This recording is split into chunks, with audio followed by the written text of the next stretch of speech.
सांसारिक सुखों में रहते हुए मोक्ष प्राप्ति का एक सफल साधन, गुरु सियात सिद्ध योग।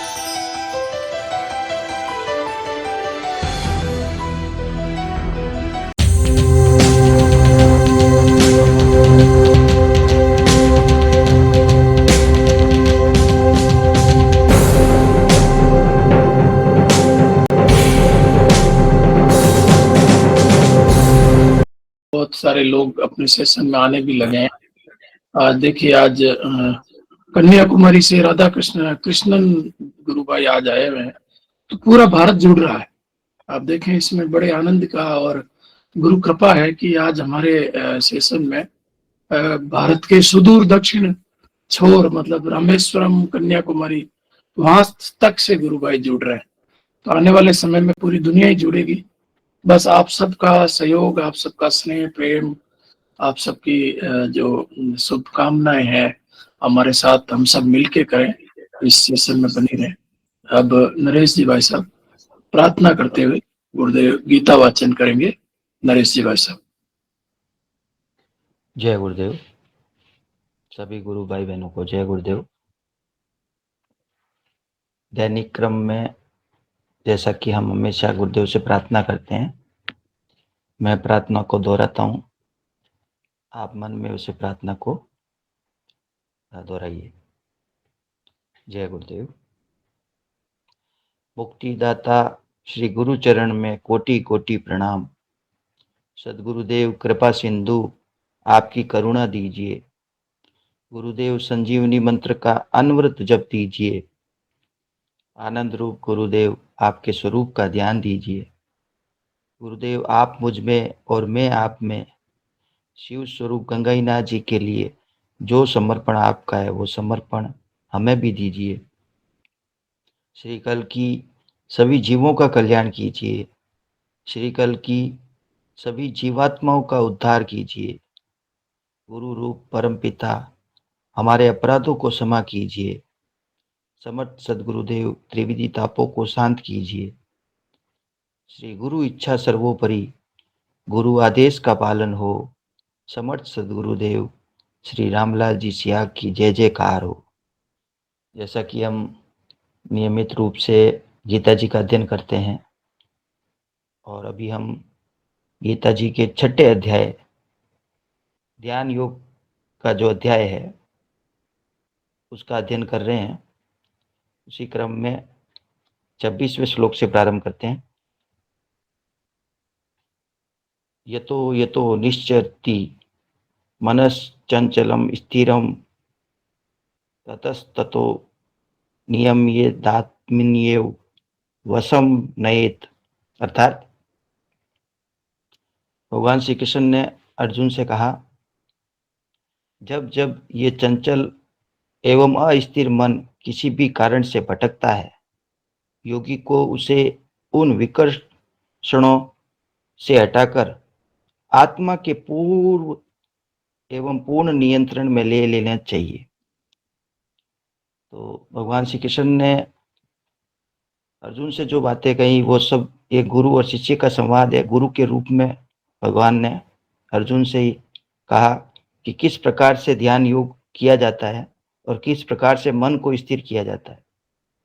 तो भगवान ने कहा, ये जो चंचल एवं अस्थिर मन है, जब ये भटकता है, क्योंकि मन की प्रकृति है अस्थिर रहना और चंचलता उसकी प्रकृति है। तो भगवान ने कहा कि किसी भी कारण से जब ये भटकता है तो योगी को उसे उन कारणों से हटाकर आत्मा के पूर्ण नियंत्रण में ले लेना चाहिए। आत्मा के पूर्ण नियंत्रण में लेने का तात्पर्य ये है कि आत्म भाव, जो आत्मा का सगुण रूप है गुरु और मंत्र में कोई भेद नहीं होता। जो मंत्र जो है वो शब्द ब्रह्म से पर ब्रह्म की प्राप्ति का जो सिद्धांत है, तो आत्मा का जो तत्व है वो तत्व शब्द में उपस्थित रहता है। शब्द सूक्ष्मतम मात्रा है आकाश की, और इसी शब्द के द्वारा जब हम नाम का जप करते हैं तो वो आत्म तत्व जो है हमारे अंदर प्रकट होने लगता है और उस आत्म तत्व को हम हमारे मन और बुद्धि पर अनुभव करते हैं और वो इतना प्रभावी होता है कि वो आनंददायक होता है। और जो शब्द का जप होता है उस जप से जो है जैसे कीट पतंग के जो है अग्नि की तरफ आकर्षित होते हैं, उस तरह जो हमारा मन स्वतः ही उस आनंद की ओर आकर्षित होने लगता है, क्योंकि वो उसके वशीभूत होने लगता है। मन जो है जो पहले योग साधना से पहले जो है बहिर्मुखी होता है, बाहरी जगत में सुख के लिए, सुख की प्राप्ति के लिए जो है भागता है, चंचल रहता है। लेकिन जब अंदर से आनंद की अनुभूति होने लगती है तो वो जो चीजें बाहर व्यक्ति खोज रहा होता है वही चीजें उसे अंदर प्राप्त होने लगती है और वो आनंद जो भौतिक सुख से श्रेष्ठ है, उस आनंद की अनुभूति होने के बाद में जो है निरंतर जो मन है वो नाम जप में लगा रहता है। तो इस प्रकार से ये जो भगवान श्री कृष्ण ने कहा कि आत्मा के पूर्ण नियंत्रण में ले लेना चाहिए। तो योगी का प्रयास होता है, योगी जप करता है, गुरु की बताई हुई आराधना करता है और गुरु के शब्दों से, उनके पालन से ये सारी उपलब्धि सहज रूप में होती है। आगे, प्रशांत मनसम येनम योगिनम सुखमुत्तमम उपेति शांत रजसम ब्रह्मभूत कलमसम।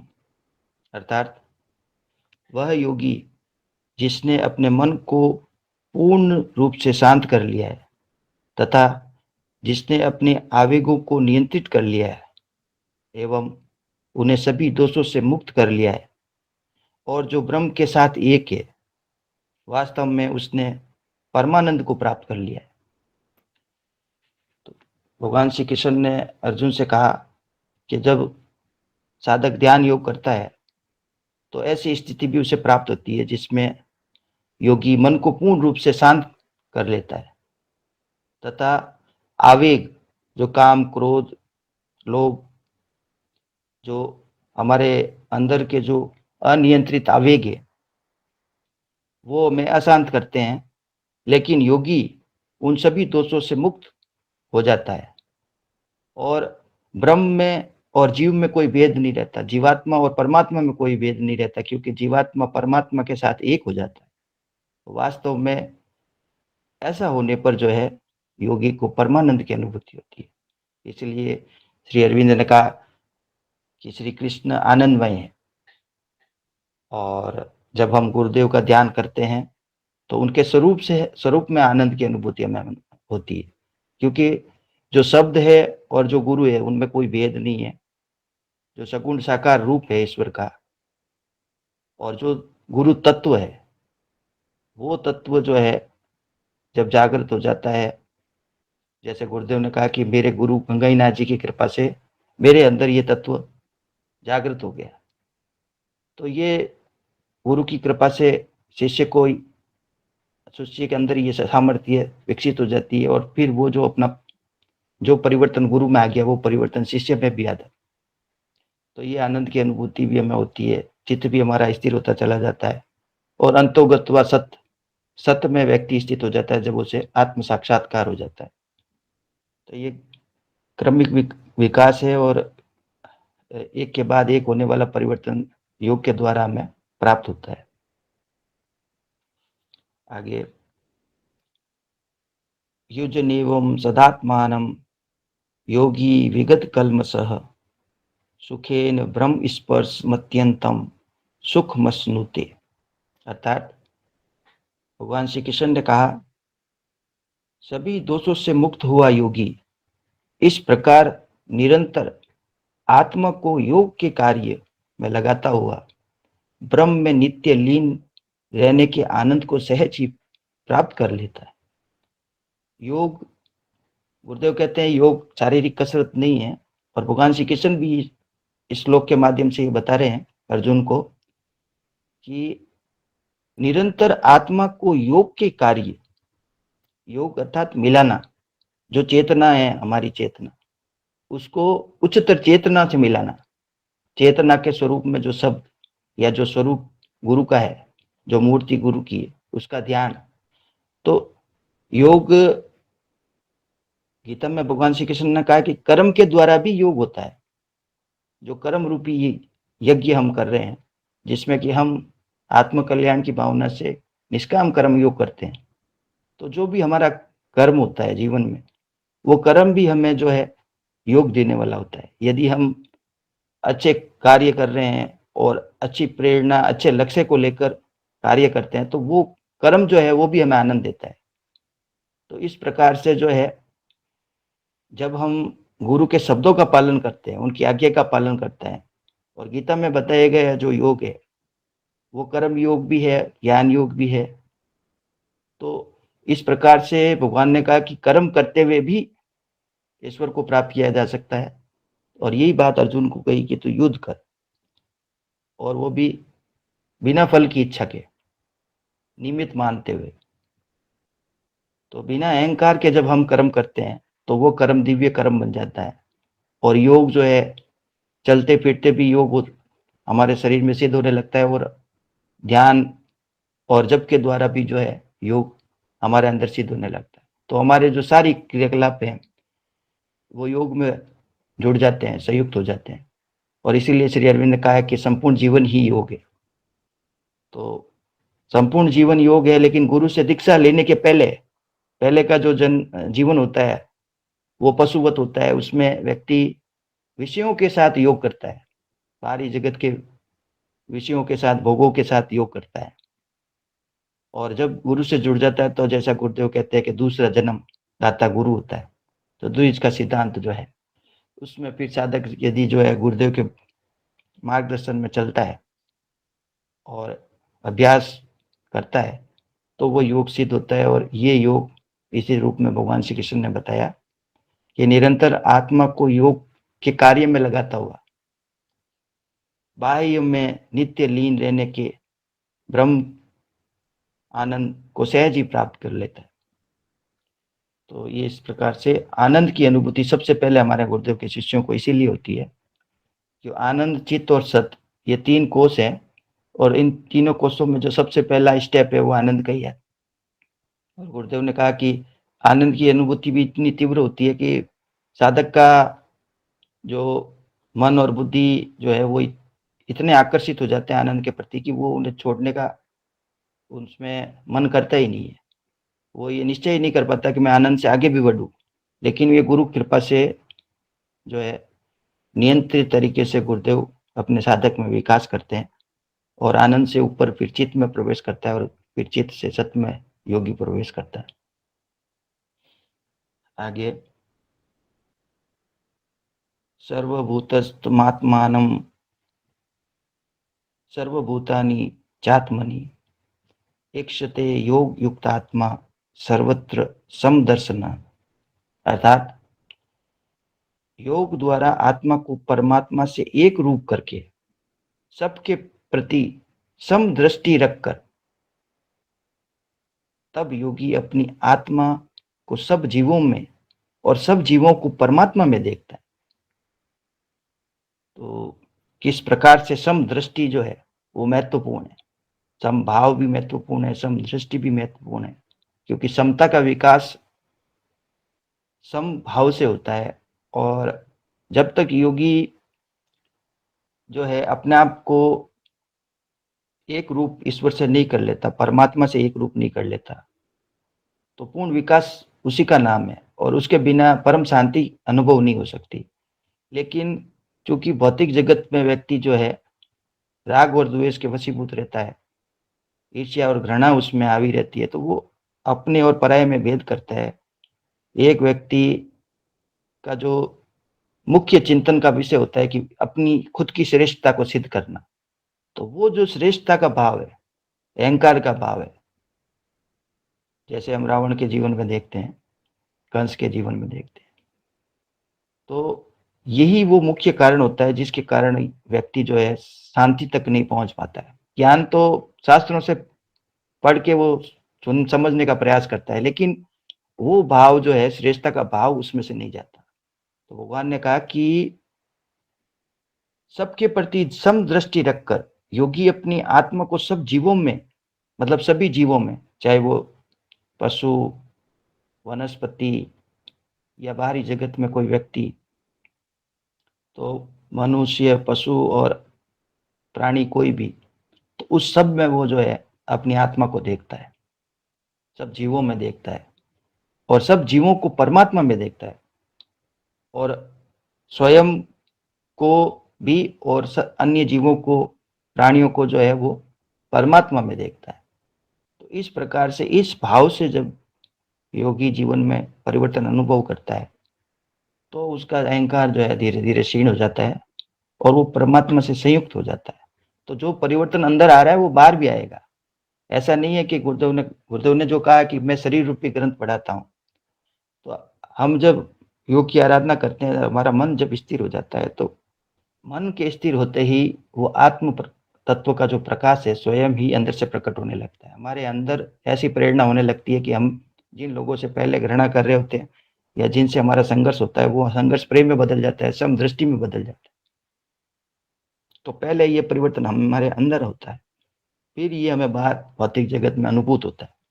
तो ये भावों का परिवर्तन वृत्ति के परिवर्तन के साथ और चित्त की अवस्था के साथ साथ ये परिवर्तित होता चला जाता है। क्योंकि गुरुदेव कहते हैं कि जिसका ध्यान करोगे उसमें रूपांतरित हो जाओगे। जो व्यक्ति जिसका ध्यान करता है, भौतिक व्यक्ति सांसारिक वस्तुओं का ध्यान करता है, तो वो इच्छाओं के जाल में फंसता है। और योगी जो है वो गुरु का ध्यान करता है, गुरु ईश्वर का ध्यान करता है, इसको ईश्वर के सगुण रूप का ध्यान करता है। तो जो परिवर्तन गुरु में आया वो का वो परिवर्तन शिष्य में आ जाता है। तो इस तरह से जो है ध्यान योग के विषय में भगवान श्री कृष्ण ने बताया कि कैसे अंदर और बाहर दोनों स्तर पे परम शांति योगी अनुभव करता है। ऐसा नहीं है कि बस हमारे अंदर परिवर्तन आ गया और हम देख रहे हैं कि संसार के लोग तो हमारे लिए हमारे परेशानी का कारण बन रहे हैं। ऐसा नहीं है, वो भी जो है उनमें भी वो परिवर्तन हमें नजर आने लगता है। योग की यही महिमा है कि जो अंदर है वो बाहर है और जो बाहर है वो अंदर है। आगे,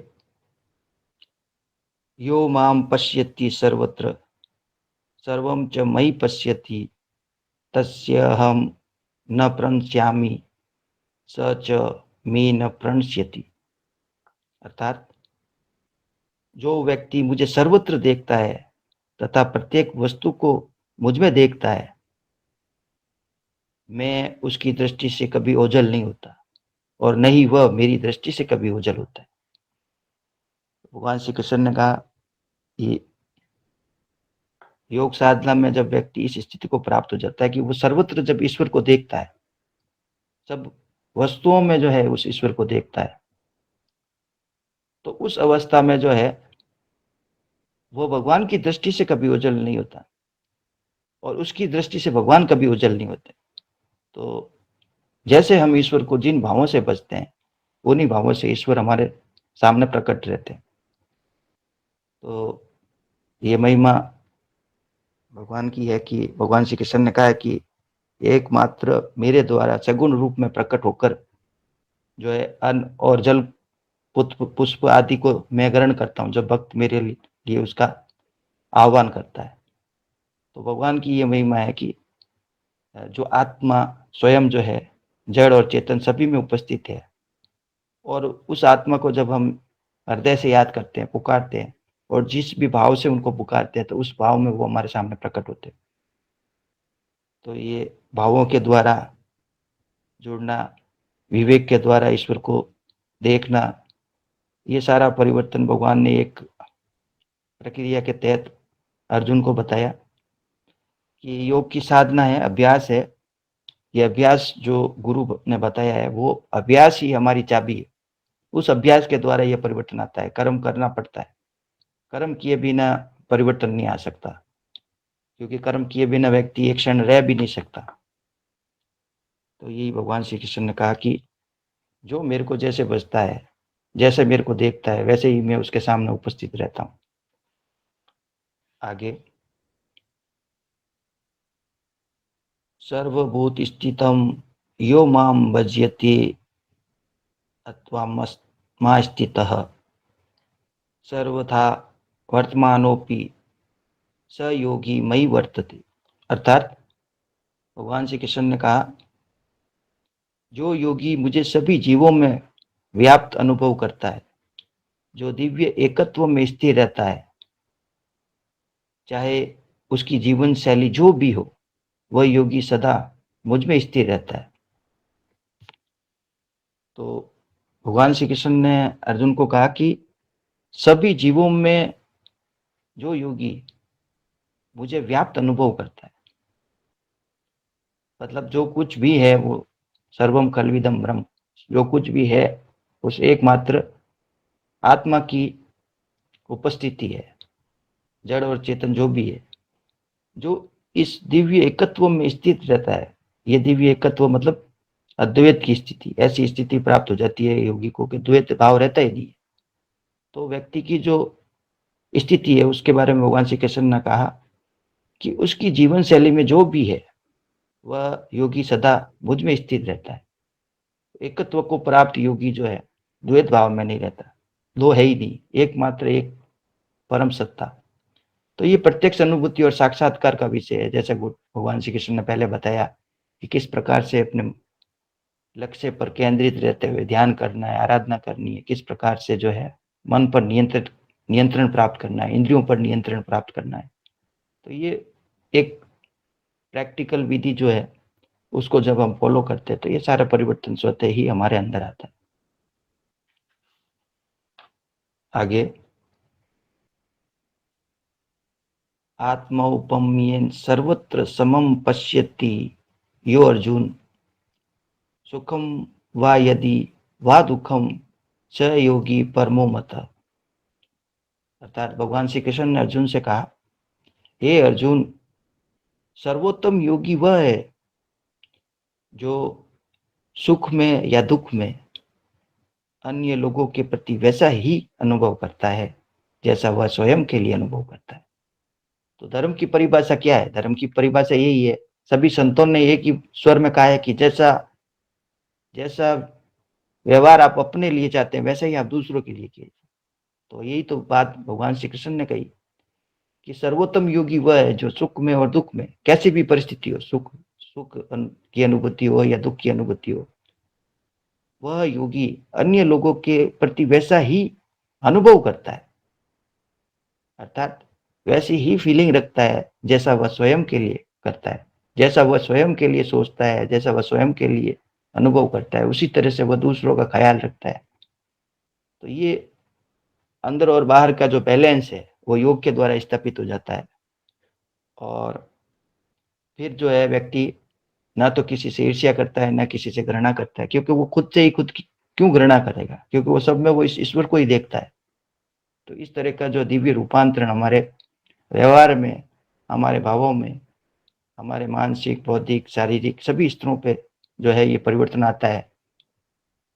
तो ये योग के द्वारा, योग की महिमा भगवान श्री कृष्ण ने ध्यान योग के संबंध में अर्जुन को बताई।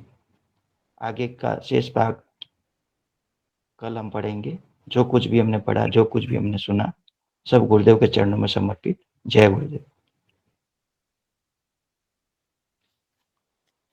सभी गुरु बहन भाइयों को जय श्री गुरुदेव। गुरुदेव की दिव्य लेखनी में जिस लेख को हम पढ़ेंगे उसका शीर्षक है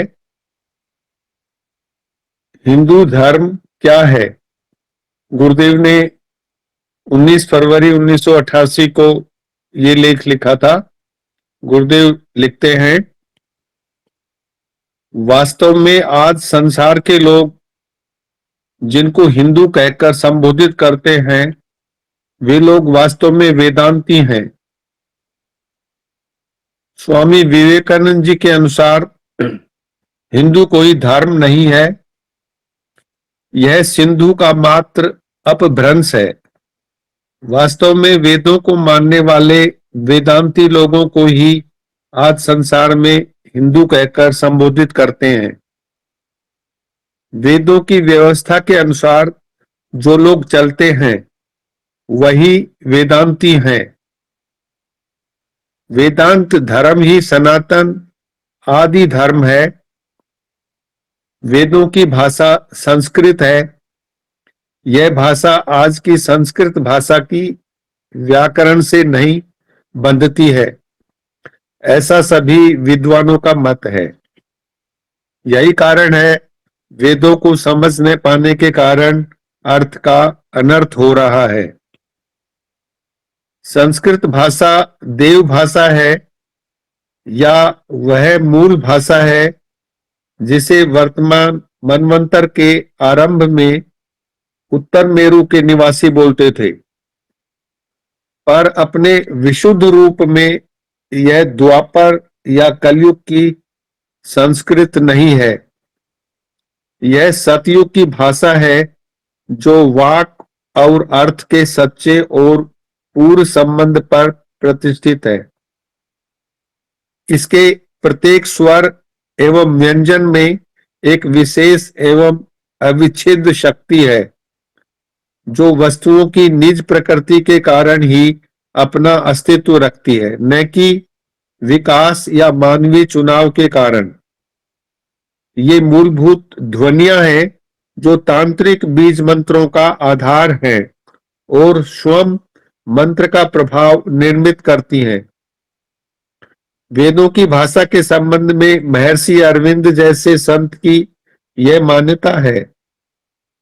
अतः वेदों को आधार मानकर जो कर्मकांड और धार्मिक विधियां इस युग में प्रचलित हैं, वे सभी आधारहीन और सच्चाई से बहुत दूर हैं।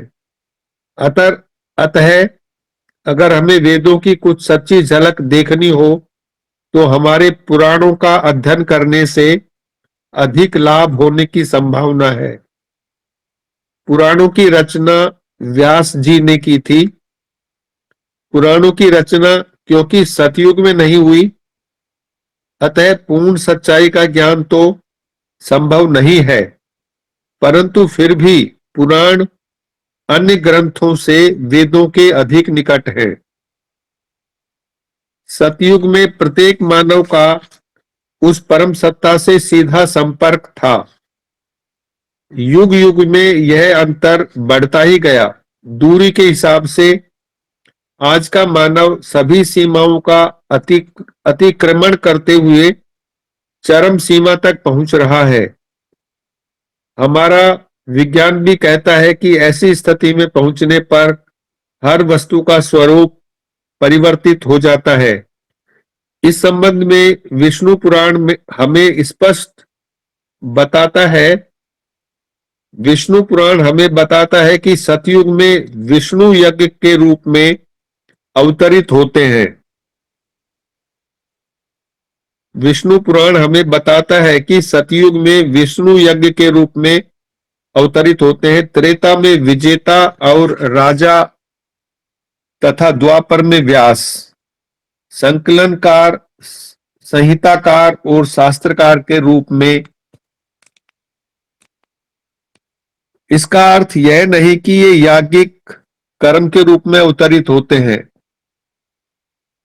सतयुग मानव पूर्णता का युग है जिसमें सामंजस्यपूर्ण व्यवस्था स्थापित होती है।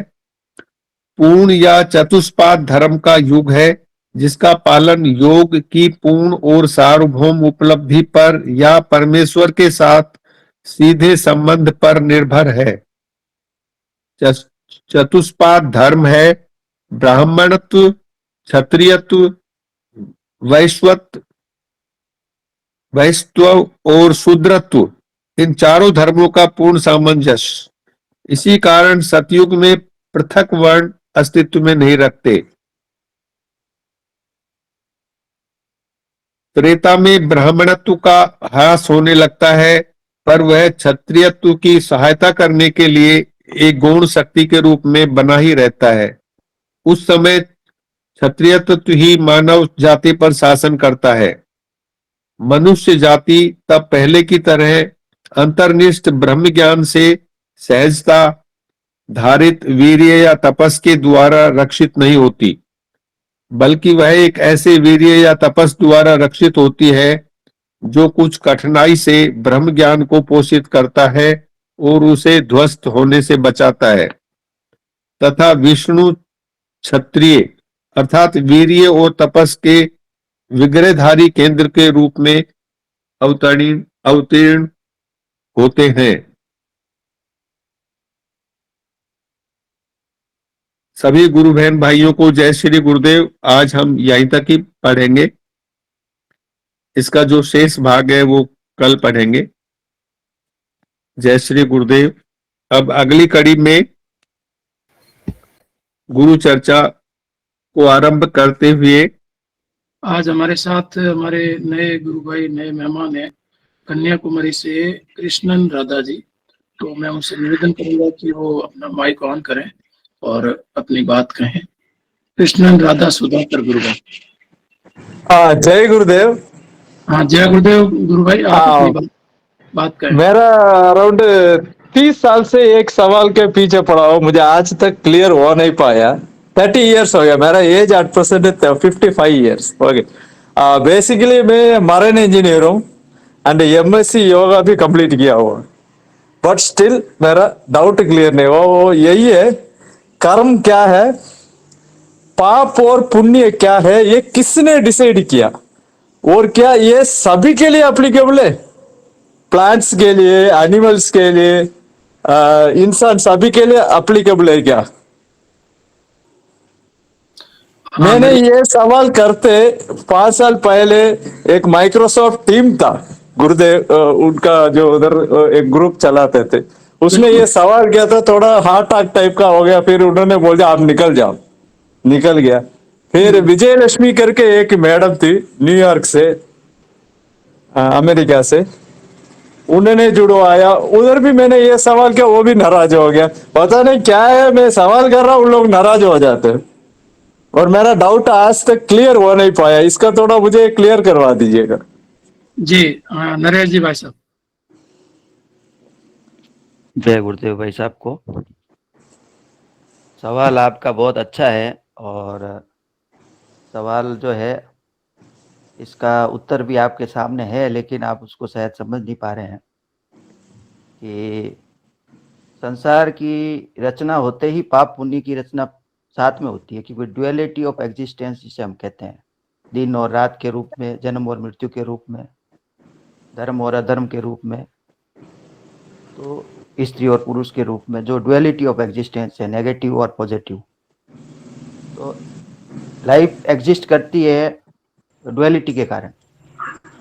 जब वो चेतना, ईश्वरीय चेतना जब धरती पे आकाश से वायु, वायु से अग्नि, अग्नि से जल और जल से पृथ्वी के रूप में प्रकट हुई, और पृथ्वी से हम सब प्रकट हुए, तो spirit when descends into matter, matter has duality in nature, and when we reverse the process, we ascends into the spirit, that is the unity of existence, that is the Advait.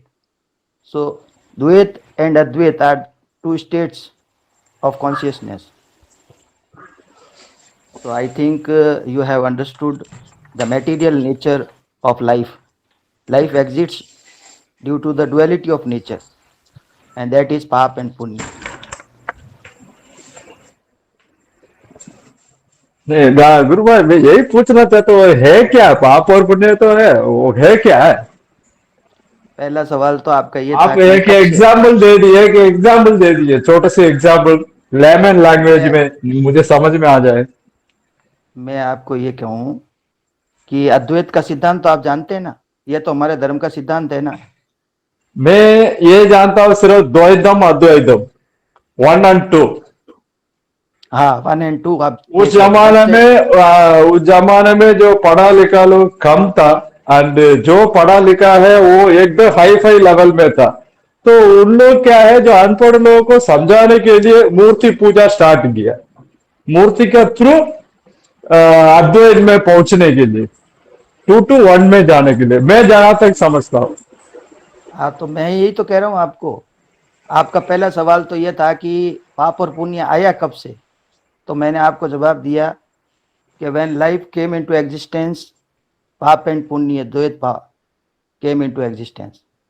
नहीं गुरु भाई, मैं नहीं समझा, अभी भी नहीं समझा। क्या है वो पाप कर्म, क्या है पुण्य कर्म, क्या है? देखिए, मैं बताऊं आपको, नेगेटिव और पॉजिटिव टर्मिनल आप समझते हैं ना। नेगेटिव और नहीं समझा, पॉजिटिव। नहीं समझा, क्योंकि जो चीज मेरे लिए पॉजिटिव है वो दूसरे के लिए नेगेटिव हो सकता है, तो एक्चुअल क्या है? हाँ गीता जी बताइए, आप बताइए। सुनिए, अब इतनी सरल तरीके से जो नरेश गुरु भाई जी ने समझाया आपको, वो तो आप समझे नहीं। तो आप सरल भाषा में ये समझिए कि अगर आपका मन अशांत है, शांत नहीं है, तो वही पाप है। अगर जब आप आनंद में रहो जीवन में, तो वही धर्म है।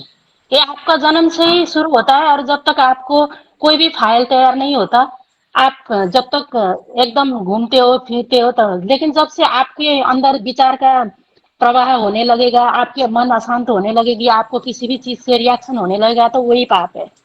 और जब ध्यान क्यों करते हो आप? क्योंकि आप जब जब जानते हो कि विचार प्रवाह हो रहा है और आपको उस चीज से रिएक्ट हो रहा है, तो आप अपनी शांति आनंद के लिए हम लोग अध्यात्म में और अपने धनी के, अपने इष्ट के, अपने गुरुदेव के प्रति हम लोग चलते हैं। इसीलिए यही है, जब हम अपने ये अध्यात्म में जाने का, अपने जीवन का जो एक बार आया है तो फिर जाना ही है, तो इसलिए ही हम परमात्मा से जुड़ते हैं। तो अपने आनंद के लिए और शांत के लिए, जो पाप को हनन करने के लिए सीधा भाषा में गए, तो उसी वजह से, उसी आनंद और पुण्य के लिए ही हम आध्यात्म में हैं। तो आप सोचिए, अगर आपका मन अशांत है तो वही पाप है, अगर आप शांत हो तो वही धर्म है। इस बात को एकदम सिंपल है, लेकिन ट्रूथ यही है।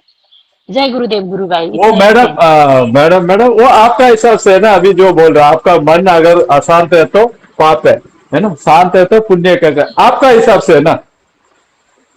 अगर ये बात नहीं तो नहीं, एक्चुअली आपका एक आपका मिनट, हिसाब से अगर एक एक तीसरा मिनट, व्यक्ति के बारे, तीसरा व्यक्ति से पूछे तो वो और कुछ बताएगा। ऐसा है भाई देखिए गुरु भाई, आप ऐसा सुनिए। अगर आप अपने हिसाब से आपके अंदर की बातें सुनेंगे या दूसरों की बातें सुनेंगे, तो आपको मेरा तीसरा अंदर, मेरा मन में जो उठ रहा है, मेरा मन में जो उठ रहा है जो चीज, वो सही है क्या गलत है क्या, मुझे पता कैसा मैं समझू उस चीज को?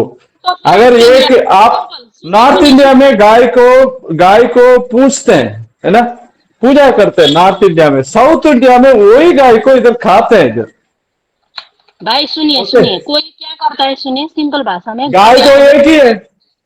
सुनिए ना, सुनिए भाई, आगे तो नरेश भाई जी समझाएंगे, लेकिन सिंपल एक मिनट हम कहेंगे कि आप इतना ही समझिए, मेरे मन में क्या चल रहा है, उसके मन में चल रहा है क्या, और दूसरा क्या कर रहा है, उस बात पे मत जाइए। लेकिन आपको किस चीज से आनंद मिलता है और किस चीज से आपको पाप और पुण्य का ये मतलब जानना है, वो तो आप जब साधना में आएंगे तभी आपको पता चलेगा।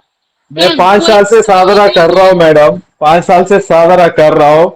ये सवाल अभी तक क्लियर नहीं हो पा रहा है। अगर एक टेररिस्ट ने एक बंदे को मार रहा है, उसका मन बहुत खुश हो रहा है उसी टाइम, इसका मतलब क्या वो पुण्य का काम कर रहा है? अगर वो टेररिस्ट आप आज भी प्रैक्टिकली सोचिए, कोई चीज को प्रैक्टिकली सोचिए। कहीं लिखा रहता है, सिर्फ उसको बताना, उसका डीपली उसका मीनिंग समझ के मुझे बताइएगा, मैं एक्सेप्ट करूंगा उस चीज को। सुनिए सुनिए गुरु भाई, मैं ना तो आपको जानती हूँ ना किसी को जानती हूँ। मुझे इस हाँ जी जन्म जी जी। लिया है हमने, तो हम सिर्फ अपने उद्धार के लिए आए हैं, किसी का ठेका नहीं लिया है। हम अपने उद्धार के लिए परमात्मा की भक्ति, गुरुदेव की भक्ति करते हैं, और उनसे ही ये सब जाना गया है हम लोगों ने। और किसी को जाना नहीं है। सिर्फ पहले शास्त्र बहुत पढ़े, हम भी ऐसे आपकी तरह तर्क वितर्क करते थे, दूसरों से कितने बार उलझते नहीं, भी थे। इसको तर्क वितर्क नहीं बोलते, इसका यही तो प्रॉब्लम है। अगर कोई भी सवाल कहीं भी जाके मेरा डाउट क्लियर कर रहा हूँ, मैं 25 30 साल से कर रहा हूँ, मेरा डाउट क्लियर नहीं हो रहा, सामने वाला सीधा यही बोल के दबाने के लिए कोशिश करते हैं, आप तर्क करते हो। देखिए, इनका क्वेश्चन जो है बहुत जेन्युइन क्वेश्चन है, और इसको हमें तर्क के द्वारा भी उत्तर दे सकते हैं, और इसका उत्तर हम आत्मानुभूति से भी प्राप्त कर सकते हैं। तो आत्मानुभूति की जहां तक बात है, जब भैया ध्यान करेंगे नियमित तो उनको प्राप्त हो जाएगा। पर हमें सहज और सरल भाव से, इसको शांत भाव से इस वार्तालाप को आगे बढ़ाना है, न कि हमें कोई एकदम ऐसे कोई बात आपस में करें। तो सबसे पहले मैं नरेश जी भाई साहब, इसका जैसे गीता में वर्णित है कि पाप और पुण्य को अलग नहीं किया जा सकता, और हर वृत्ति के व्यक्ति की दृष्टि से उसको अपने आनंद का भाव उसमें रहता है। भले ही दुनिया में पाप और पुण्य की कितनी ही व्याख्याएं कर ली जाए, व्यक्ति वही करेगा जो उसकी वृत्ति होती है। दुर्योधन को पता था कि मैं अधर्म के पक्ष में युद्ध कर रहा हूँ, पर वो कहता था कि मुझे उसी में आनंद आता है। तो पाप और पुण्य की व्याख्याएं हर व्यक्ति के हिसाब से अलग अलग होती है। यस तो यस यस यस गुरु भाई, मैं यही बोलना चाहता हूँ, यही पूछना तो, चाहता हूँ, तो क्यों ऐसा इसका अलग अलग है? अलग अलग इसलिए है गुरु भाई कि हर व्यक्ति का इंटरनल सॉफ्टवेयर अलग है। हर व्यक्ति को ओके, ईश्वर ने जब अगर अगर अगर मैं किसी प्राणी को मार रहा हूँ, मुझे हाँ आनंद आता है उसमें, क्या वो हाँ पाप में काउंट होगा या पुण्य में काउंट होगा? ऐसा है गुरु भाई कि जो गीता में वर्णित जो पाप और पुण्य की अवधारणा है, या अन्य जो साधकों ने जिसका, अन्य संतों ने, ऋषियों ने जिन नैतिक नियमों का वर्णन किया है, वो तो अपने रूप में स्थिर है। पर व्यक्ति जो भी कर्म करता है वो अपने नेचर के हिसाब से, अपनी वृत्ति के हिसाब से, अपने, जैसे कोई व्यक्ति तामसिक है, राजसिक है, सात्विक है, तो वो व्यक्ति कर्म करेगा अपनी प्रवृत्ति के हिसाब से, न कि पाप और पुण्य को सोच के। अब रही बात पाप पुण्य की, तो वो जो कार्य कर रहा है वो व्यक्ति कार्य करता रहेगा, और जो नैतिक मूल्य है या जो कर्म सिद्धांत है उसके अनुसार अगर वो पुण्य है तो उसको पुण्यों का फल मिलेगा, और अगर वो पाप है तो उसको पाप का फल मिलेगा। अब पाप और पुण्य कैसे निर्धारित होता इसका है? डिफरेंस डिफरेंस कैसा किया जाए? अगर एक इसका चिकन के दुकान में एक बंदा है जो जी चिकन काट रहा है, हाँ ही इज डूइंग वेदर पाप कर्मा या पुण्य कर्मा, वो उसका कर्मा है, उसका इसका कर्मा है, जी जी जी एक इसका मिनट एक डिफरेंस, मिनट। उसका कर्मा है। बस मैं अपनी बात पूरी करूं नरेश जी। तो जी जी। इसका डिफरेंस इस रूप में किया जा सकता है कि प्रत्येक व्यक्ति का ईश्वर ने जो कर्म निर्धारित किया है, अगर वो उस कर्म को निष्काम भाव से, अगर वो उसको अकर्ता भाव से करता है, मतलब वो उसमें लिप्त नहीं है, तो उसको उसका फल नहीं लगता है। तो इस दृष्टि से उसके, ना तो उसके लिए कोई पुण्य है, ना उसके लिए पाप है, चाहे वो चिकन वाला क्यों ना हो। पर अगर वो व्यक्ति खुद कर्ता भाव से कर रहा है तो फिर उसको उसका कर्म का फल मिलेगा। और जब अकर्ता भाव में व्यक्ति आ जाता है तो वो फिर चिकन जैसा काम भी नहीं करेगा। तो डिपेंड करता है कि व्यक्ति की वृत्ति कैसी है, उसका कार्य कैसा है। और पाप और पुण्य का एक ही मापदंड है कि जो सर्व जगत, सर्व जीवों के और मानवता के हित में है वो पाप वो पुण्य है, और जो इनके अहित में है वो पुण्य वो पाप है। तो ये एक सामान्य सी व्याख्या हम कर सकते हैं कि अगर मानवता को आप किसी भी रूप में, चाहे वो आतंकवादी रूप में पहुंचा रहे हैं हानि, या किसी को काट के कर रहे हैं, तो पाप है। और मानवता के हित में आप कर रहे हैं, चाहे आपने खुद में कष्ट पाया है, तो वो पुण्य है। अब आप क्या करेंगे ये आपकी वृत्ति पर निर्भर करता है, न कि पाप और पुण्य की व्याख्या पर। हाँ नरेश जी भाषा।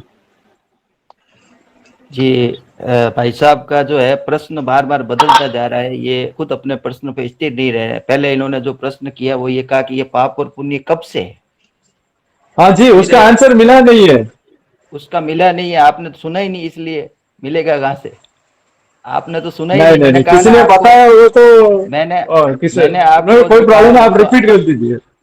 मैंने आपको कहा कि जब से मैटर एग्जिस्ट करता है, जब से लाइफ एग्जिस्ट करती है, जब से डुअलिटी ऑफ हाँ नेचर एग्जिस्ट करती है, हाँ। so when the life came into existence, when the matter came into existence, till then जो है डुअलिटी ऑफ नेचर, जो पाप और पुण्य है, वो एग्जिस्ट करते हैं। क्योंकि धरती पे जो without resistance we can not live in this life. So negativity and positivity both go parallel. पर आपने ध्यान से सुना नहीं ना, इसलिए तो मैं कह रहा हूँ। नहीं नहीं नहीं नहीं नहीं, ये नेगेटिविटी पॉजिटिविटी इसको आप पाप और पुण्य सोच रहे हैं क्या, या कैसा है? गुरु बिल्कुल भाई पाप एक और, एक मिनट गुरु भाई, अगर आप पाप को चाहे नेगेटिविटी कह दें, आप चाहे अंधकार कह दें, आप चाहे उसको नकारात्मक शक्ति कह दें, आप उसको राक्षसी प्रवृत्ति कह दें, पुण्य को आप अलग अलग वर्डों में, अलग अलग शब्दों में व्याख्या कर सकते हैं। तो इस शब्दों का कुछ हेर फेर है, बात वही है जो भाई साहब कह रहे हैं कि प्रकाश और अंधकार, या स्पिरिट एंड मैटर, ये शुरू से ही है, प्रकृति के प्रारंभ से है। तो पाप और पुण्य प्रारंभ से ही है, इनको हम अलग नहीं कर सकते।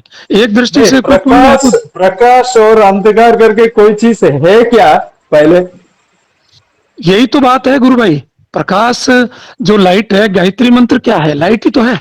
तो गुरुदेव आप ने उसी, मैं एक सिंपली सी गुरु भाई इंटरप्ट करना चाहता है, सिंपली सी एक एग्जाम्पल मैं देना चाहता हूँ। जी अगर जी एक गांधी बैग ले लीजिए, एक गांधी बैग फॉर एग्जाम्पल है ये, एक गांधी बैग ले लीजिए, उसके अंदर जितना जो आसमान में जो दिख रहा है ना, टोटल हेलो, जो जय ब्रह्मांड गुरुदेव, में, जय गुरुदेव, ब्रह्मांड सबको जय में, गुरुदेव, सबको मेरी ब्रह्मांड तरफ में से जय गुरुदेव। शांत हो जाइए प्लीज, सभी शांत हो जाइए। सभी देखिए, शांति है मैडम, ये प्लीज आप इंटरप्ट मत करिए, मैं कुछ एग्जाम्पल देना चाहता नहीं हूँ। नहीं नहीं नहीं सर, सॉरी डिस्टर्ब करने के लिए सॉरी। मैं सिर्फ इतना ही कहना चाहूंगी गुरु भाई, सबको यही कहना चाहूंगी कि एक बार गुरुदेव के मार्ग पे अग्रसर होने पर इनको अपने सभी प्रश्नों के उत्तर स्वतः ही मिल जाएंगे। इनको गुरुदेव के मार्ग पर चलना चाहिए, बस मैं इतना ही कहना चाहूंगी। सबको जय 5 साल से गुरुदेव। मैं चल रहा हूँ मेरा माइक मैडम, अभी बंद तक कुछ करते हैं। पता नहीं चल रहा है। 5 साल से अच्छा चल रहा, ठीक है। कुछ रिजल्ट नहीं मिल रहा है, इसलिए मैं ये जी क्वेश्चन जी कर रहा जी हूँ। अच्छा ठीक है अगर कृष्ण ये भाई। गांधी बैग ले लीजिए, गांधी बैग लेके उसी गनी जो बैग क्या है, एक मिनट प्रभाव, इसको एक्सप्लेन करिए, क्या है ये बैग, क्या है? हाँ, अच्छा नॉर्मल बैग है, जैसे चाक बोलते हैं ना, चाक बैग। हाँ एक कोई भी बैग ले लीजिए, कोई भी bag, let it any bag. उस हाँ बैग के अंदर ब्रह्मांड में जो जितना तारा दिखता है, हाँ जितना प्लैनेट्स है, हाँ हाँ जितना प्लैनेट्स है, गैलेक्सी है, मिल्की वे है, वो सबको उस बैग के अंदर डाल दीजिएगा। उसके बाद हाँ क्या रहेगा इस आकाश में? इट्स ए जीरो, डार्कनेस, हाँ ओनली डार्कनेस ही रहेगा और कुछ भी नहीं रहेगा, एम्प्टीनेस। उस डार्कनेस को हम बोल सकते हैं एम्प्टीनेस, हाँ ठीक है ना। आप अभी बताइए प्रकाश कहाँ से आया? एक नहीं मिनट तो भाई साहब, मैं वही तो बात नरेश जी भाई साहब ने बताई है सर की, ये जब ये एवरीथिंग इज जीरो, अरे है ना, एक मिनट भाई साहब, उधर कुछ हाँ भी नहीं नरेश जी। है, ओनली एम्प्टीनेस है। अच्छा आप बात सुनिए अभी एक बार। हाँ नरेश जी। जी जी ऐसा है, जी जी। ऐसा है कि एक सवाल का जवाब एक समय दिया जा सकता है, लेकिन आप जब सवाल पे सवाल दागते जाएंगे और अगला व्यक्ति को आप सुनेंगे ही नहीं, आप ही बोलते जाएंगे, तो फिर आपको उत्तर कहाँ से मिलेगा? नहीं उत्तर नहीं, मुझे सुनेंगे नहीं ऐसा नहीं, नहीं है, सवाल आप क्या है, मैंने बता रहे एक हो। ही दो ही सवाल अरे किया भाई था, साहब, आपका सवाल उसमें सुन आप लो नहीं लोग जो आप। रिप्लाई कर रहे हैं वो डाइवर्ट होके जा रहे हैं, इसलिए फिर उसमें सवाल करना पड़ रहा है। अब आप मुझे जय भी कहाँ गुरुदेव बोलने दे रहे हैं? भाई साहब, राधा कृष्ण जी गुरु भाई, जी आप जी जो जिज्ञासा लेके आए हैं उसको जी आप मतलब जितनी आपकी जिज्ञासा क्वेश्चन खड़े करने की है ना, उतनी ही जिज्ञासा से उतने ही शांत भाव से आप सुनना भी स्वीकार कीजिए। अगर आप जी जी जी श्रोता जी, जरूर जरूर जरूर। हाँ गुरु भाई सुनो पहले, जैसे गुरु भाई बोल रहे हैं तो उसको पहले आप उस चर्चा को पूरी हो जाने दो जो एक प्रश्न पे है, फिर उस पर क्रॉस क्वेश्चन दोबारा करना, और आप धैर्य से पहले सुनो। आप सुनोगे नहीं और क्वेश्चन पे क्वेश्चन उठाओगे तो आपका नहीं मैटर नहीं नहीं, क्लियर नहीं मैं होगा। तो सुन रहा हूँ, मैं तो सुन रहा हूँ, आप थोड़ा लोग क्या थोड़ा मैटर को डाइवर्ट करना चाहते हैं, इसीलिए मुझे उधर भी जाना पड़ रहा है। नहीं मेरा सवाल वो सिंपली यही था, कर्मा क्या है, कब से स्टार्ट हुआ, किसने किया, अब एंड अब पाप और पुण्य क्या है, बस इतना ही था। गुरु भाई आप अब भी आप मतलब आप ओवर टॉकिंग अन्यथा मत लेना, आप ओवर टॉकिंग में चले जाते हैं जिससे कि बात बनती नहीं है। आप एक बार धैर्य से कम बोलें, एक क्वेश्चन करें, फिर बाद में बोलना, पहले आप सुने, फिर उसके बाद दूसरा क्वेश्चन तीसरा क्वेश्चन तुरंत दाग देते हैं, तो वो क्या है, अपन फेस टू फेस हो तो वो चीजें भी चल जाएं, अपन ऑनलाइन प्लेटफॉर्म पे हैं, तो आप जी पहले जी जी। सुने धैर्य से, सुनो ज्यादा और क्वेश्चन बाद में करना, पहले सुनो एक प्रश्न का आंसर। गुरु भाई बोलिए। सबसे पहला जो इन्होंने सवाल किया वो ये किया कि पाप और पुण्य कब से है, ये सबसे पहले उन्होंने प्रश्न किया था। तो मैंने कहा कि जब से ब्रह्मांड की रचना हुई, जब जीव जगत की रचना हुई, मैटर की रचना हुई, तब से पाप पुण्य है। और मैंने आपको ये विथ एग्जांपल बताया कि साइंस भी ये मानती है कि लाइफ केम इनटू एग्जिस्टेंस, और लाइफ कभी न कभी तो एग्जिस्टेंस में आई, तो वो वही तो वेद कहते हैं कि एको हम बहुश्यामी, जो पहले एक था वो अनेक बन गया। तो ये जो फिनोमिना है, ये फिनोमिना को मैंने आपको एक्सप्लेन किया, जो हमारा वैदिक दर्शन कहता है कि आकाश से वायु, वायु से अग्नि, अग्नि से जल और जल से पृथ्वी प्रकट हुई, और जिसमें कि मनुष्य की उत्पत्ति पृथ्वी से हुई, और उसमें पांचों तत्व है। और ये जो डुअलिटी ऑफ नेचर है, इसको अद्वैत का सिद्धांत हमारा, ये द्वैत और अद्वैत का जो सिद्धांत ये बताता है कि द्वैत प्रकृति, जो मानव की द्वैत प्रकृति है, जिसमें पाप और पुण्य, नेगेटिव और पॉजिटिव, लाइट एंड डार्कनेस, और जीवन और मृत्यु, ये जो प्रकृति है मानव की, यही प्रकृति जो है ये ड्युअलिटी ऑफ नेचर है। और जब इस नेचर से, इस प्रकृति से व्यक्ति पुरुष जो है मुक्त हो जाता है तो वो निर्वाण कहलाता है, मुक्ति कहलाती है। तो अब आप अगर वेदों को, शास्त्रों को नहीं मानते और अगर ये हिंदू फिलोसॉफी को नहीं मानते, साइंस को नहीं मानते, तो फिर आपको उत्तर कहाँ से, कौन सी भाषा में मिलेगा? मुझे तो वो समझ में आ नहीं रहा है। अब इसी विषय पे आप बताइए। नहीं, आप बोलिए, मैं सुनता हूँ। नहीं आप बोलिए। आपका जो पहला प्रश्न था वो यही था और इसका मैंने उत्तर दिया। आप बताइए कि आप कहाँ असंतुष्ट हैं? देख, ड्युअलिटी का आप कैसा पाप और पुण्य करके बोल सकते हैं? आप पाप और पुण्य, पाप और पुण्य का कैसे? ड्युअलिटी का मीनिंग अलग है और पाप और पुण्य चीज अलग है। भाई एज पर जो शास्त्र के हिसाब से दूसरे को पीड़ा नहीं देना। कृष्ण जी, गुरु भाई जी, आप गुरु भाई ने बिल्कुल सही बताया। देखो, आप सहमत और असहमत हो सकते हैं, और आप असहमत रहते हैं तो उसका फिर हमारी बुद्धि के पास तो इतना कोई विचार है नहीं। बाकी गुरु भाई ने एकदम सही बताया कि पाप और पुण्य, जब हम सांस लेना शुरू करते हैं तो ही पाप पुण्य शुरू हो जाता है। हमारी व्यक्तिगत यात्रा भी देखे तो जब सांस लेते हैं तो कुछ चीज हमारे सांस के अंदर भी अंदर जाते हैं और वो मर भी जाते हैं। तो चूंकि वो हमारा स्वाभाविक धर्म है सांस लेना, और उसमें यदि कोई पाप हो जाता है तो वो हमें लगता नहीं है, उसका फल नहीं लगता। लेकिन पाप तो वहां भी है जब हम सांस लेना शुरू करते हैं। जब हम चलना शुरू करते हैं तो जीव हत्या होती है, तो पाप वहां भी है। लेकिन चलना हमारा धर्म है, स्वाभाविक धर्म है। गीता कहते हैं कि स्वाभाविक धर्म करो और फिर कुछ पाप हो जाता है तो वो हमें लगता नहीं है। ऐसा नहीं कि पाप नहीं होगा, वो पाप होगा, लेकिन वो ईश्वर की इच्छा है, वो ईश्वर का विधान है।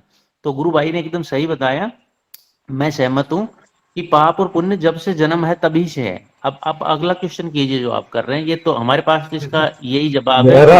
मेरा मूल सवाल का तो आंसर अभी तक आया ही नहीं। आप बोल रहे हैं जन्म से है करके, मैं वही चीज पूछ रहा हूँ बार बार, पाप और पुण्य क्या है? ये नहीं आप पैदल जा रहे हो कहीं, कोई आंच चिट्ठी वगैरह हमारा पाव के नीचे आ जाता है, पाव के नीचे आ जाता है।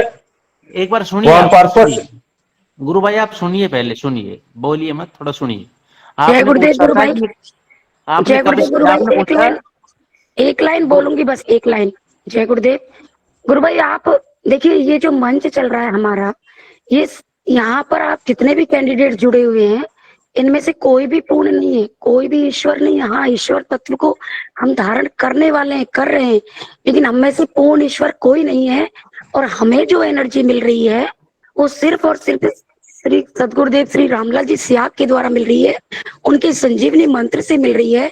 तो गुरु भाई, अगर आप 5 साल से संजीवनी मंत्र का जाप कर रहे हो निरंतर, या गुरुदेव श्री रामलाल जी सियाग से आप जुड़े हुए हो, तो प्लीज आप अन्यथा मेरी बात को नहीं लें और आप गुरुदेव से ही प्रार्थना करिए, निरंतर 24 आवर्स प्रार्थना करिए।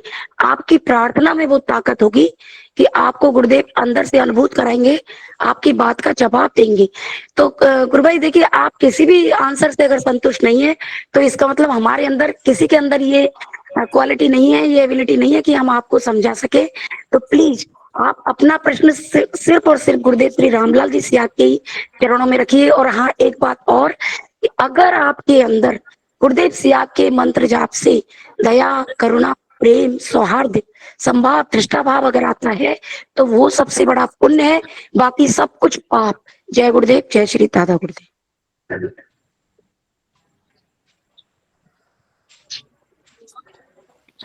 हाँ, अनुपम जी कुछ बोल रहे हैं। अनुपम जी गुरु भाई।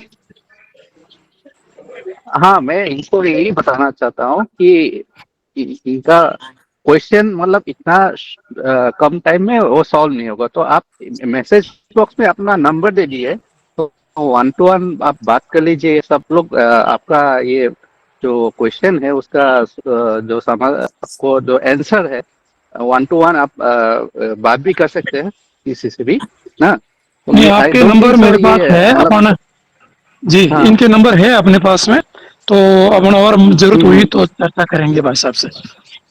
हाँ, वर्षा जी गुरु भाई। या जय गुरुदेव।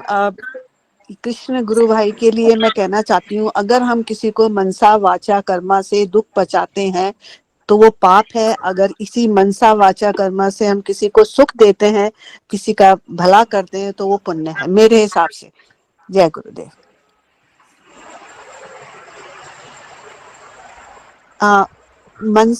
मनसा वाचा कर्मा मतलब मन से, बोलने से और कर्म से, तो तीनों चीजें आ गई इसमें।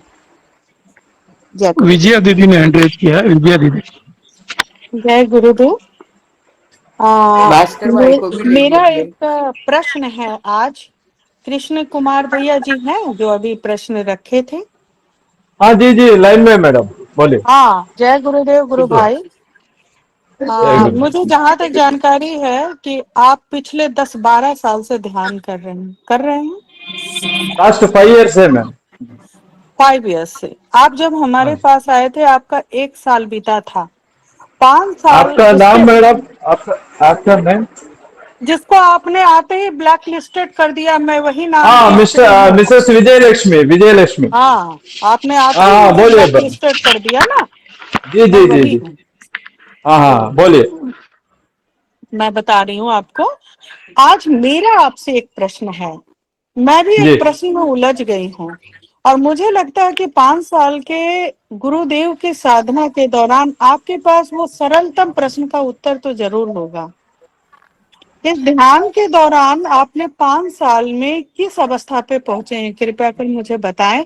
जो आपको लग रहा है कि हम इस ऊंचाई तक पहुंच गए हैं, ध्यान करने से हमारी स्थिति यहाँ तक आई है। कृपया कर आप मुझे बताएं, उससे रिलेटेड हम आपसे प्रश्न कर पाएंगे। मतलब किस स्टेज पे मैं पहुंचा, बिफोर ध्यान और आफ्टर ध्यान, यही पूछना हाँ, चाहते हैं आप? आफ्टर ध्यान। हाँ हाँ, वो तो है, उसमें डाउट नहीं है। क्या है, क्या डाउट नहीं है, क्या है आप, मतलब कहाँ कुछ तक पहुंचे चेंजेस, बताइए। हाँ, कुछ कितना ज्ञान चेंजेस आया प्राप्त। मेरे हाँ, बताओ।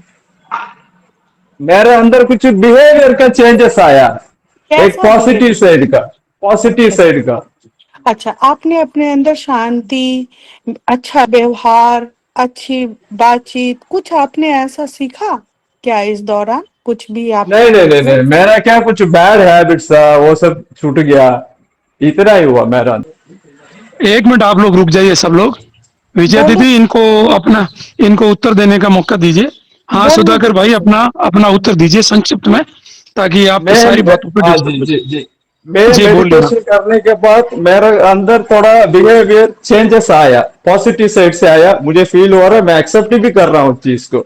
सेम टाइम, जो बंदा मेडिटेशन नहीं करता है, मेडिटेशन गुरुदेव का नहीं करते हैं, जो बंदा दूसरा रिलीजन हो सकता है, कास्ट हो सकता है, कोई भी होना दो, वो मेरे साथ भी है, मेरा ऑफिस में भी काम करते हैं, वो मेरे से अच्छा बिहेवियर कर रहे हैं हमारे साथ। वो तो गुरुदेव को तो पूजा नहीं करते, ना ध्यान करते, तो ये चेंजेस कैसा आ रहा है फिर?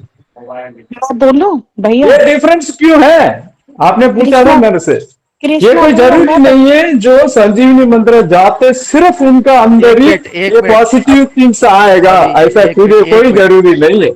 एक मिनट ये एक मिनट अब मैं आपको बताऊं, इनका ये सवाल, आप एक एक सवाल इनका पकड़ो। अब ये बार बार क्या एक सवाल चेंज कर रहे हैं, इसलिए मैं बता रहा हूँ। अब ये कह रहे हैं कि मेरे ऑफिस में जो बंदा अच्छा बिहेवियर कर रहा है वो कोई योग नहीं कर रहा है। एक मिनट, आप सब शांति से सुनना है, एक मिनट। अभी आपको पता नहीं है, संपूर्ण जीवन ही योग है। गुरु से दीक्षा से पहले जो है, जो परिवर्तन के 5 कारण जो है पतंजलि ऋषि ने बताए हैं, जप तप योग औषधि और प्रारब्ध। तो प्रारब्ध से भी ये परिवर्तन आता है।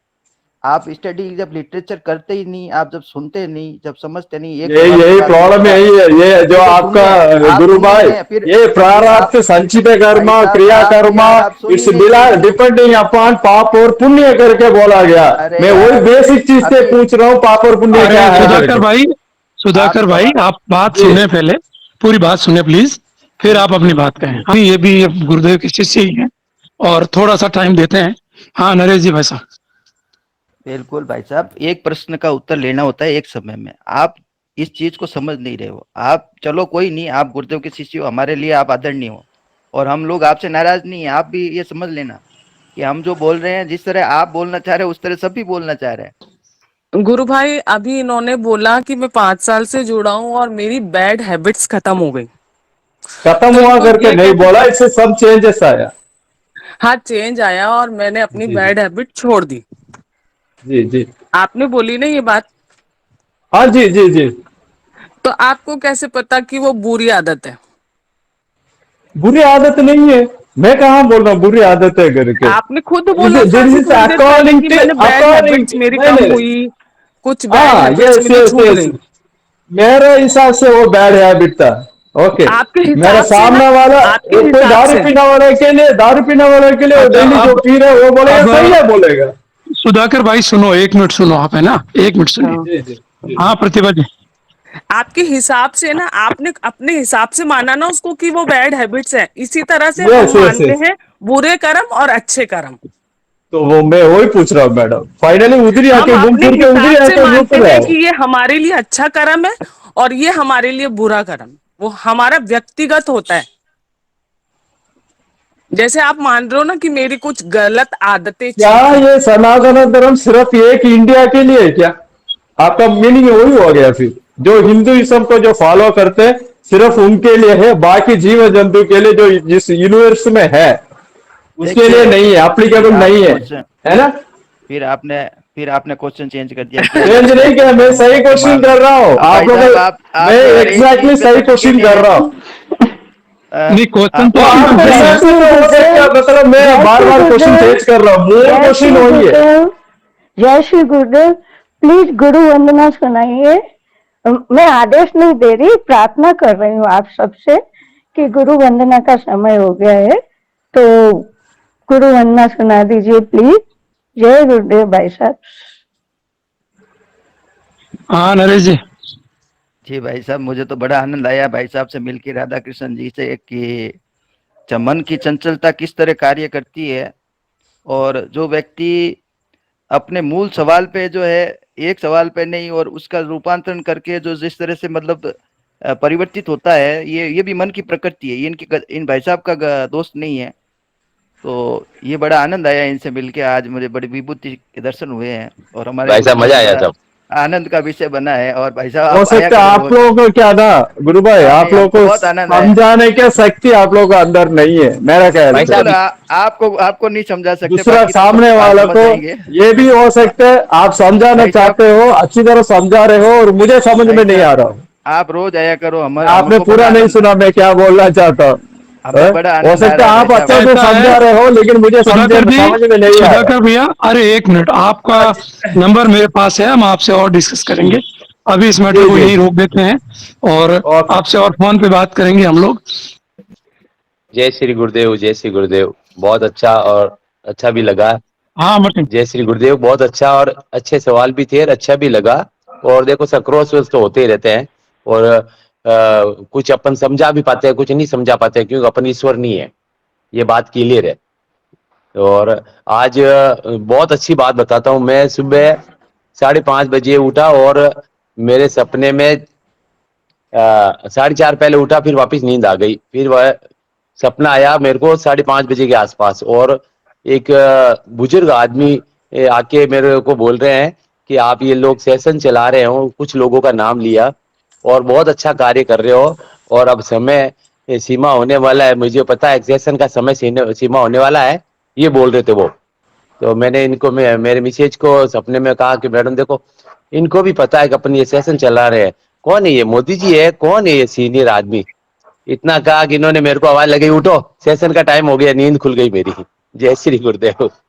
जय गुरुदेव, जय गुरुदेव। मैं ये कहूंगा कि जो इनके प्रश्न है वो तार्किक और दार्शनिक दर्शन पर आधारित है। तो इनका उत्तर कोई व्यक्ति जिन्होंने बहुत ज्यादा गहरा दार्शनिक अध्ययन किया हुआ हो वो दे सकते हैं। देखें, हमारे लिए सारे साधक, सारे गुरु भाई आदरणीय है, कोई बात नहीं। अगर उनके कुछ प्रश्न है तो मुझे लगता है कि रामा केशव जी गुरु भाई जो वृंदावन विराजते हैं और बहुत गहन दार्शनिक उनका ज्ञान है, तो मैं चाहता हूँ एक बार सुधाकर जी से उनसे चर्चा करवाएं। वो कर लेंगे दिन में, मैं उनको नंबर शेयर कर दूंगा। अभी हम सेशन को आगे बढ़ाते हुए, जय और गुरुदेव। हाँ ये सावित्री जी का क्या बोलते हैं, गुरु वंदना आप लोग सुनना चाहेंगे बिल्कुल तो बिल्कुल, मेरी बहुत तरफ बहुत से। अच्छी बात, बहुत खुशी की बात। सावित्री दीदी पधारिए, गुरु वंदना करिए। जय गुरुदेव सभी को। ये गुरु वंदना गुरु के चरणों में। गुरु तेरे चरणों में स्वर्ग पा लिया है, गुरु तेरे चरणों में स्वर्ग पा लिया है, जमी पर खड़ी आसमां पा लिया है, जमी पर खड़ी आसमां पा लिया है, गुरु तेरे चरणों में स्वर्ग पा लिया है, गुरु तेरे चरणों में स्वर्ग पा लिया है। हमें जो न सूझा सुझाया वो तुम, बना जो न हमसे बनाया वो तुम, हमें जो न सूझा सुझाया वो तुम, बना जो न हमसे बनाया वो तुम, गुरु तेरे चरणों में स्वर्ग पा लिया है, गुरु तेरे चरणों में स्वर्ग पा लिया है, जमी पर खड़ी आसमां पा लिया है, जमी पर खड़ी आसमां पा लिया है, गुरु तेरे चरणों में स्वर्ग पा लिया है। मंत्र दे के मुझे को शरण में लिया है, सदा के लिए मुझको अपना लिया है, मंत्र दे के मुझे को शरण में लिया है, सदा के लिए मुझको अपना लिया है, बना से लिया है, बना से लिया है, गुरु तेरे चरणों में स्वर्ग पा लिया है, गुरु तेरे चरणों में स्वर्ग पा लिया है, जमीन पर खड़े आसमां पा लिया है, जमी पर खड़े आसमां पा लिया है, गुरु तेरे चरणों में स्वर्ग पा लिया है। जय गुरुदेव सभी को। कैलाश जी भाई साहब जयकारा लगाएं।